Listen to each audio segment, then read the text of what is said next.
Welcome everyone to Get in Color. I am here. Can you hear me okay, BigVito? Everything's I know good. you can see me. All right. Yes, here we are for Get in Color live on this Monday evening. What's going on, man? What I miss? Well, you know how I always talk about going to the nudist resort? Oh, have you Right? been there? Have you been to one before, a nude beach? Yeah, I have been there before. The wife hasn't, but guess what I did last night? There was the exit sign for the nudist resort, and guess what the BIGV from the LOG did? We What? drove straight in that motherfucker. She was screaming and yelling, "No, please, no, no." I went to the gate. I had to make like I was there for something, ask for a job application. I see you guys are hiring for people. We have a lot of jobs open. Would you like to go in? I had to make the U-turn, my friend. I had to make the U-turn. She was dying. She didn't want to go. But if I was solo, you were getting phone call for front and center. Wow. So that just happened then, huh? Just happened last night at about 8 p.m. And I noticed that we do have another subject. Aaron, the whip drift, with some Santa pictures. He's hugging his wife hugging him. Him on that leash. You've seen it around his neck. What is going on with Aaron Rift? Virtue. I mean, he's in love with wifey, and they're running the mean streets of Detroit. And not just that, nature around the Detroit area. So like he's what is that, rural and he's urban, and him and the wife own the city. I mean, he might as well run for mayor. Might as well. I mean, and his wife looks so happy. I mean, I don't know. I mean, she is now a full owner and operating owner of No DQ. So I mean, she does make the calls. Man, I mean, it's a good little, like, when I see pictures like that, I cannot not comment to you. I know you can't. I know you have obligation. Like it is. Isn't that nice? A happy wife. It's nice that he's happy. But boy, has he been through the ringer on this one, and we are not going to let him live it down. I mean, I know we put pictures up there of our significant others, but like he just goes over the top. Like, it's almost like he's like his own photography agency, and he's like putting like advertisement out there. Hey, look at the pictures that I can take. Yeah, look at the pictures of me, my cats. Oh, and by the way, I have a wife. Dude, he takes his tripod with him everywhere he goes. No, he does not. Everywhere. Wrestling events, dinner. That tripod. I mean, goes with him. Your man would take, Cialis or Viagra, get a little in the car. You know what I'm saying? A little extra boost to, keep the relationship hot. I mean, he's got his own social media team. I mean, I don't know. That's Aaron. You know what? There'll be more pictures to come, I'm sure. So. All right. How ready, Vito? How are you ready? Like this? All right. So this show's good. Oh yeah, we're good. And it's planning things, slowly planning things. Like I kind of want to wait till the first of the year, but we're talking about a few things. And yeah, you'll be invited to the wedding. Don't worry about that. Have the congratulations died down from the family? Are you still riding on that high? They still patting you on the back? Still a little bit, yeah. A little bit, yeah. Still like on a wave. It's like a long wave, and we haven't come to shore yet. All right, so during this is very interesting, guys. It's fascinating to me. So tell me, the free dinners that you've received, has it been worth the ring? The free dinner? Well, like what do you mean? The free dinners of her cooking? Of the family free dinners, the invites to the house. Let me see you guys. Congratulations. Eat what you want, whatever you need. That's been going on anyway. Like for holidays and backyard cookouts, like even before we were engaged, that stuff's been going on. So yeah, I feel like it's definitely contributing. It's contributing. So yeah, they have the fishing pole in, and they're doing this. That's how pretty that much works. It, right? I guess courtship isn't it called courtship or something? Courtship, like that? yes, it is. All right, go ahead, start the show, my friend. That was a good segment. All right, Vito. This has been like hot and heavy. Someone over on No DQ decided to write a column, and they've even taken it down.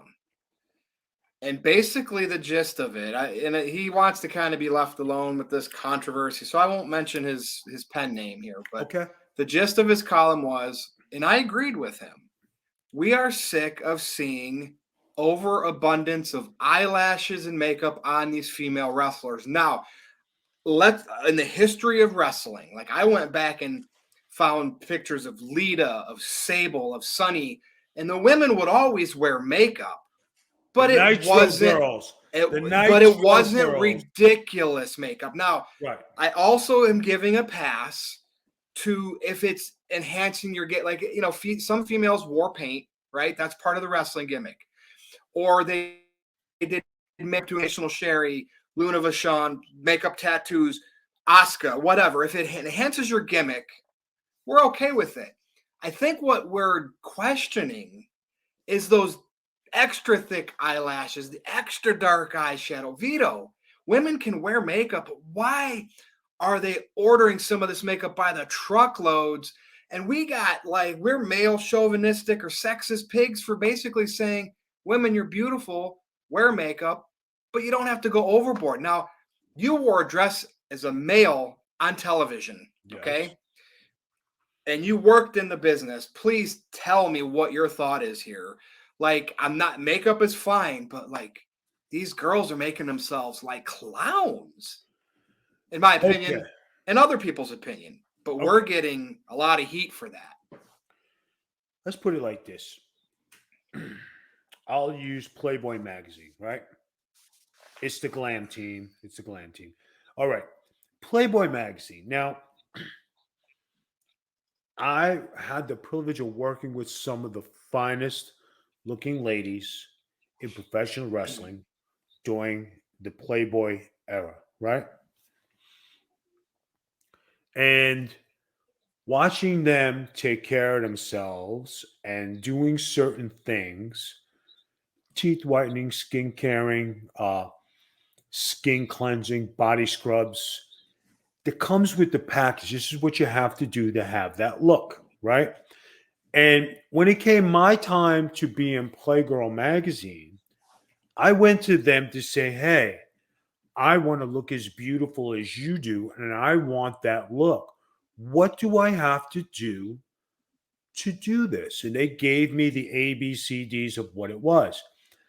And you look at the era of wrestling on how it's transcended, right? Playboy was a big thing in the 2000 era because every diva wanted that spot. Candace, let me tell you, Candace probably, I mean, that was my girl, right? Ashley Mazzaro was another one. That was my girl. Candice Michelle, correct? Yeah, Candace Michelle. You talk about like just a beautiful woman, like she was beautiful, 10 over 10. You keep it together, you're like, okay, very pretty, she's beautiful. Ashley Mazzaro, another hot looking lady. Trish Stratus was another beautiful lady. But I thought all the ladies who worked for the WWE at that time, they were all beautiful, right? They had a certain era. It's just that some of them went above to get that extra love on Playboy, and which is acceptable, right? Because that was the era. Playboy is not here no more, and the times have changed to where you see paint and ghouls and the Kevin Sullivan days of the Dark Order and the evil, sadistic times. So the makeup for the girls have come back into play. Now, when you talk about Ronda Rousey wearing some of this makeup, it's overdone. When you talk about the girl, what's her name that's hot on TV right now? Bianca Belair. No, not Bianca Belair. Well, I mean, but you can make the case for a lot of them wearing like too No, much but the makeup. one who was with Rhea Ripley. Rhea Ripley. But like, see, her gimmick is dark and goth. Like I'm okay with gimmick. That works. You see Bianca Belair. Now, Bianca Belair, if anybody doesn't know, just won a Body Beautiful contest. She came in first place. She looks beautiful. I mean, wow, how she transcended her body and pro wrestling. You look at Bailey and you look at Sasha Banks, because I'm bringing some girls up. You bring up uh what's her name? The one who's from Staten Island, Diva, one who's married Carmella. to me, Carmella, right? Now Carmella is a former dancer, and she was in the LA Lakers. She was in that, that jet set, and she's a pretty girl without all the jive. She's a pretty lady. It just goes with what you're doing at the time. You know what I mean? And I just think that for the ladies doing some of the things they do, some of them are going overboard. Like Naomi, she wears makeup. She don't need to wear makeup. She's pretty just without it. Just a Well, little no, bit. like Tops her again, off. remember with her glow in the dark gimmick, like the Yeah. stuff that would glow in the dark during her entrance. Like again, if it's gimmick enhanced, I'm okay with it. But like some of just the overdone eyelashes and stuff, like I mean, like let's be honest, you think of that, you think of Boy George, you think of drag shows. I I mean, hate fucking Boy George with a passion. Anybody who looks like I Boy George, mean, I can't stand. like, but I just remember looking at old videos and photos of Lita, Sable, Sunny. They had makeup on, but it was just it was normal amount, right? I guess. All right, but let's go to another faction. Let's go to the Nitro Girls, okay? Okay. Because they were the girls group. Now, the Nitro Girls on TV, every single one of them were a 10 of 10 with the makeup and the way they were put together and their dancing, their bodies are beautiful.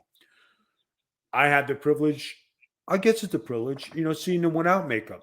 They were still pretty. They weren't as glamorous, but they were natural, pretty girls off camera. I got to see them in gym. I got to see them waking up in the morning. I got to see them when we're on the road, but I seen the difference. Guys who are out there accept women for what they are. If they put the makeup on, hey, you like it. If they don't like it, hey, But when it comes to an article written about it, and I didn't read the article. He definitely didn't disparage makeup. He disparaged overabundance of makeup, just to where it was like, I don't know. All right. Like, I'm going to say this, and then we're going to close this subject, okay?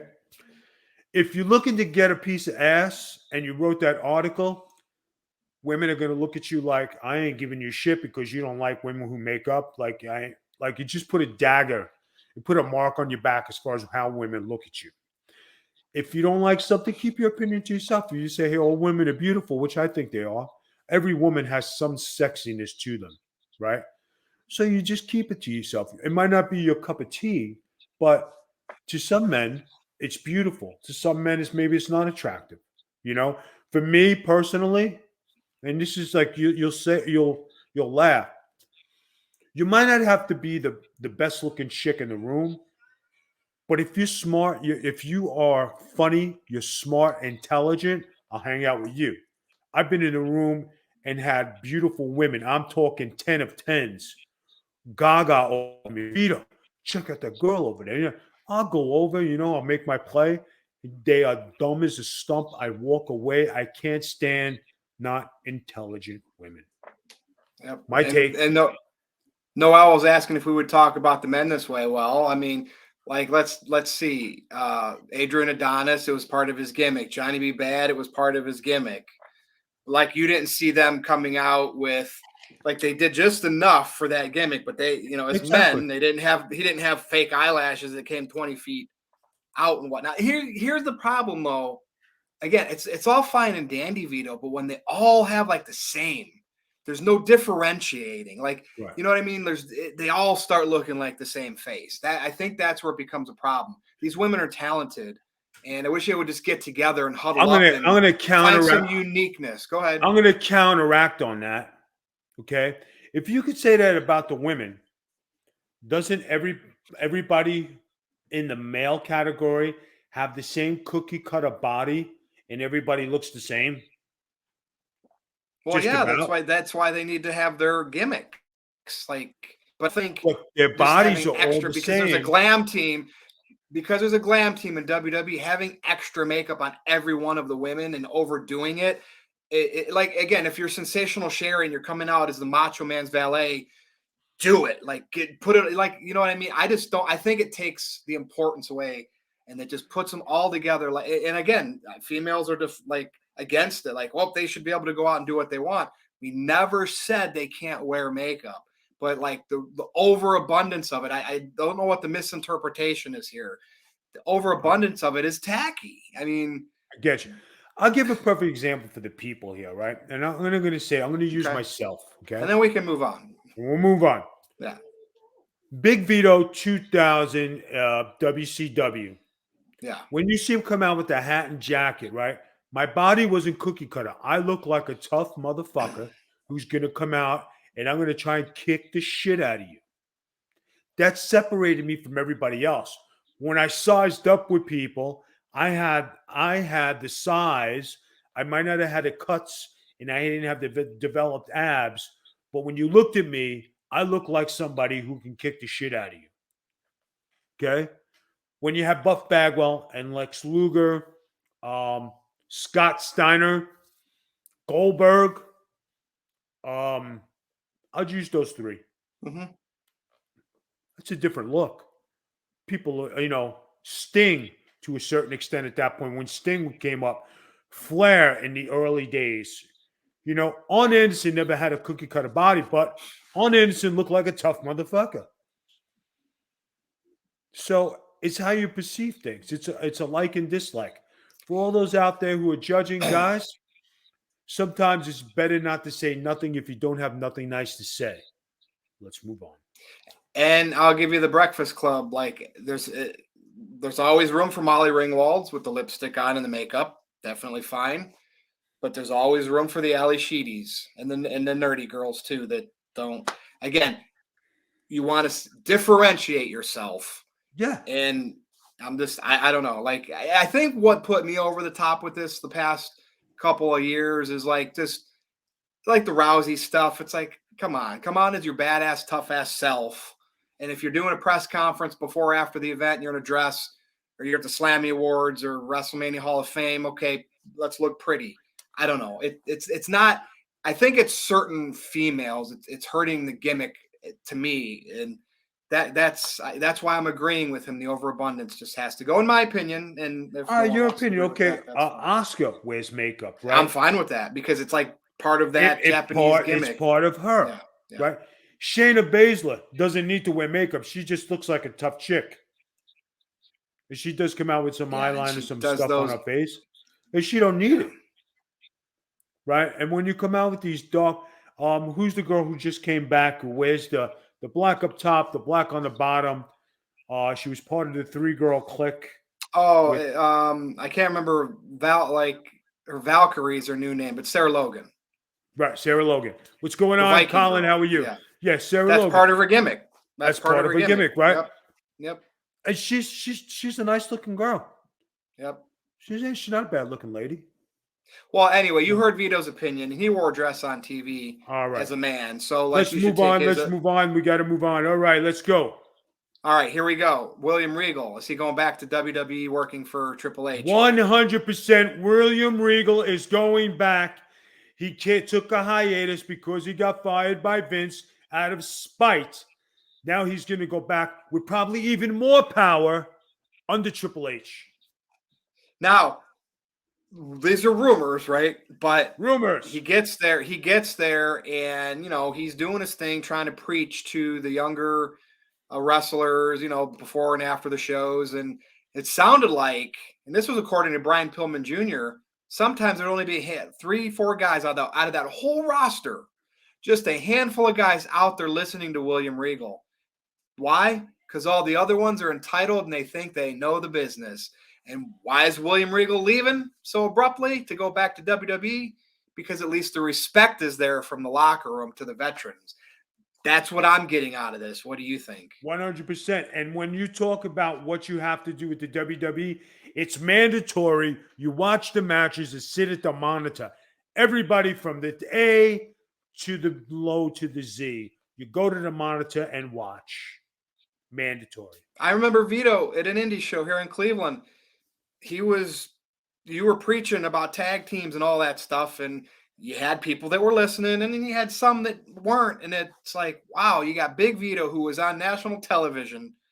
And I'm telling you, this generation of wrestlers, man, I just wish they would respect the people that paved the way, like you, a little bit better. I don't know. It's just the way of the world. The respect thing doesn't happen. Regal will be back the first of the year, I believe, from Colin. Colin, you're probably correct. Virtue, what's the next subject you got All for right, us? the rumor mill. Here we go. That The Rock could very well be in the Royal Rumble. Remember, we were talking about that because we were figuring how would he come back, and if he does face Roman Reigns at WrestleMania, how does he get his title shot? You got to win the Rumble, or Roman's got to lose the title. So their match, if it happens, nothing's on the line. Um, Vito, I think it's going to happen. Like all of a sudden, now we're getting closer to the WrestleMania season. We're hearing like the dirt sheets are opening up. Like, yeah, WrestleMania is in Hollywood. The bloodline angle. Roman hasn't lost in 800 days. This all makes sense. They got a draw. They got 2 nights. Vito, I think it's going to happen. And now rumors are starting. You know, the dirt sheets. Take it with a grain of salt, but like this is like an obvious generalization here. What's your thoughts on should The Rock be in the Royal Rumble? I kind of don't think he should. What do you think? I think The Rock is too big of a star to be in the Royal Rumble. And his size and look just dwarfs everybody in the Royal Rumble. And he don't belong there. He don't belong in a battle royal. That's what it is, a battle royal. He don't belong in a battle royal. And you know, you got guys, speaking of Brock, like you got guys like Brock. So here's kind of what I was thinking. Remember that year, I think it was 2 years ago, maybe 3. Brock Lesnar was the champion. So Heyman, they entered him into the Royal Rumble.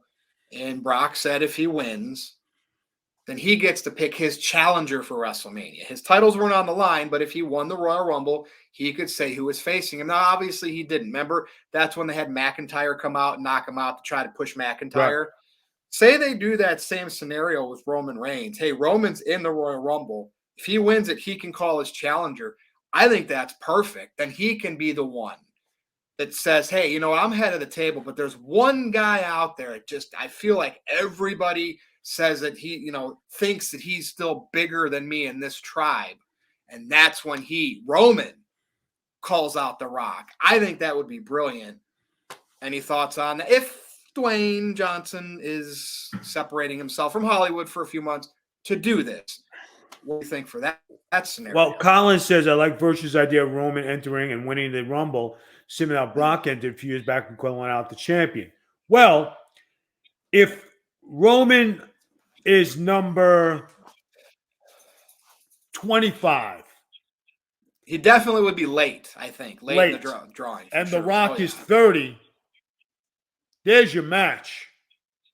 Rock wins. Do you do that there, though? That would be interesting. And then, yes. and Rock throws Roman over to win his shot. That's it. That's good too. Booking 101. That's how you do it. And then it doesn't matter after that if he wins or loses. He beat him at the Rumble. So then it's 1-1. You come back next year for the trilogy, and then you got something. You're still making money. I think, I'm telling you, WrestleMania in Hollywood with 2 nights having to put butts in those seats, it's happening. I mean, I have no doubt in my mind because Dwayne Johnson, it's the blood. If they weren't related and Roman wasn't in a spot that he's in, I think Rock would be officially retired, and the next time we see him would be in the Hall of Fame for his induction. I think this could be his last match. I think he's going to do it for the family, Vito. Anything else you would like to add? Anything on your mind? I mean, you're looking like you're looking rosy. I'm probably going to take the heat for bringing the makeup topic up, but hey, that's what Getting Color is all about, right? Getting these opinions out there. And people really wanted to hear what you had to say on that anyway. So that's what it was all about, Vito. All right. I just thought, thank everybody for coming down. Get us on TikTok. Follow the BigVito brand. Subscribe. Make sure to check us out on TikTok at the BigVito brand. As you see on the screen, because we got updated Mac computers here, not donated by Aaron Riff, but by the BigVito brand. Follow Colin on No DQ Colin Andrew. We got that man right there. He's been busy doing the married life, and doing dishes. Virtue, go ahead and close your show. Be sure to follow Vito on Twitter at the Big Vito brand, and follow me with all the hate messages at NoDQ_virtue, or you can also send them over to Aaron Rift at Aaron Rift.